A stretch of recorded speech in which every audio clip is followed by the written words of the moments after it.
কথাকে I love you বলার সিদ্ধান্ত নেয় অগ্নি। বিস্তারিত জানতে সম্পূর্ণ ভিডিওটি লাইক দিয়ে দেখতে থাকুন। কথায় স্পষ্টভাবে মেজবাকে অপরাধী বললে চিত্রা কথাকে বলে, তোমার কাছে কি প্রমাণ আছে?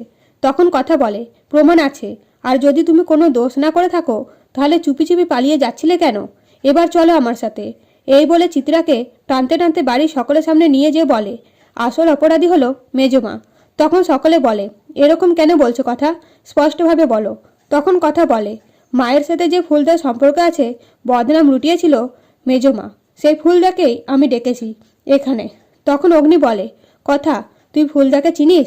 তখন কথা বলে, না আমি চিনি না, ফোনে কথা বলেছি, আর ফোনে কথা বলে বুঝেছি উনি ভালো মানুষ, মাকে বোন ভাবে। তৎক্ষণাৎ ফুলদা বাড়িতে প্রবেশ করে আর বলে, এটা গুহবাড়ি? তখন সকলে ফুলদাকে দেখে অবাক হয় আর কথা বলে, মিস্টার রয়, আপনি মায়ের ফুলদা? তখন মিস্টার রয় নিজেই পরিচয় দেয় আর বলে, সঞ্চিতার মা আমার ভিক্ষা মা, আমি সঞ্চিতাকে বোন মনে করি।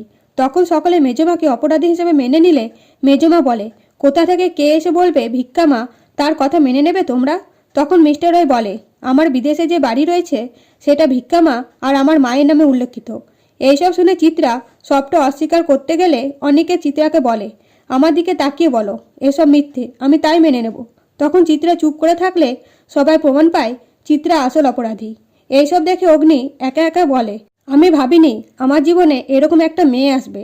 আজকে কথাকে আমি আমার জীবনে সেরা উপহারটা দেব। এই বলে একটা হাত ধরে থাকে। তো বন্ধুরা, নতুন নতুন আপডেট পেতে অবশ্যই সাবস্ক্রাইব করুন। ধন্যবাদ।